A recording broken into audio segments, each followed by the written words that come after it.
بسم اللہ الرحمن الرحیم۔ حضرت فضل بنت حارث رضی اللہ تعالیٰ عنہا سے روایت ہے کہ کچھ لوگوں نے عرفہ کے دن ان کے ہاں رسول اللہ صلی اللہ علیہ وآلہ وسلم کے روزے کے بارے میں اختلاف کیا، تو کچھ نے کہا آپ روزے سے ہیں اور کچھ نے کہا آپ روزے سے نہیں ہیں۔ میں نے دودھ کا پیالہ آپ کی خدمت میں بھیجا، آپ میدان عرفات میں اپنے اونٹ پر سوار تھے تو آپ نے اسے نوش فرمایا۔ مشکوٰۃ المصابیح حدیث نمبر 2042۔ حضرت عائشہ رضی اللہ عنہا بیان کرتی ہیں، میں نے رسول اللہ صلی اللہ علیہ وآلہ وسلم کو ذی الحجہ کے عشرہ میں کبھی روزے سے نہیں دیکھا۔ مشکوٰۃ المصابیح حدیث نمبر 2043۔ حضرت ابو قتادہ رضی اللہ عنہ سے روایت ہے کہ ایک آدمی نبی صلی اللہ علیہ وآلہ وسلم کی خدمت میں حاضر ہوا تو اس نے دریافت کیا آپ روزہ کیسے رکھتے ہیں؟ رسول اللہ صلی اللہ علیہ وآلہ وسلم اس کی بات سے ناراض ہوئے۔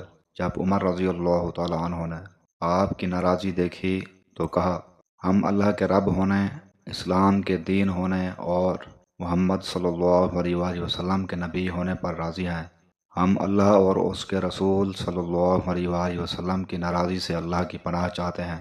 عمر رضی اللہ تعالیٰ عنہ بار بار یہ بات دہراتے رہے، حتیٰ کہ آپ صلی اللہ علیہ وآلہ وسلم کا غصہ جاتا رہا تو عمر رضی اللہ تعالیٰ عنہ نے عرض کیا اللہ کے رسول، اس شخص کی کیا حالت ہے جو ہمیشہ روزے رکھتا ہے؟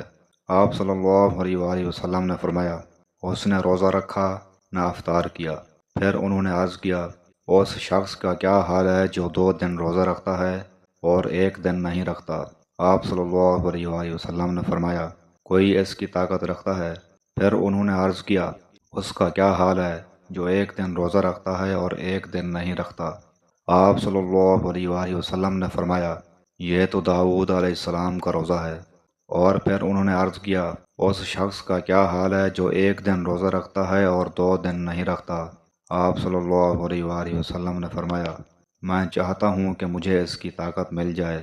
پھر رسول اللہ صلی اللہ علیہ وآلہ وسلم نے فرمایا ہر ماہ ایام بیض کے 3 روزے اور رمضان کے روزے رکھنا، یہ ہمیشہ روزہ رکھنے کے مترادف ہے، جبکہ یوم عرفہ یعنی 9 ذی الحجہ کے روزے کے بارے میں اللہ سے امید کرتا ہوں کہ وہ سابقہ اور آئندہ سال کے گناہ مٹا دے گا، اور یوم عاشوراء کے روزے کے بارے میں اللہ سے امید کرتا ہوں کہ وہ سابقہ سال کے گناہ مٹا دے گا۔ مشکوٰۃ المصابیح حدیث نمبر 2044۔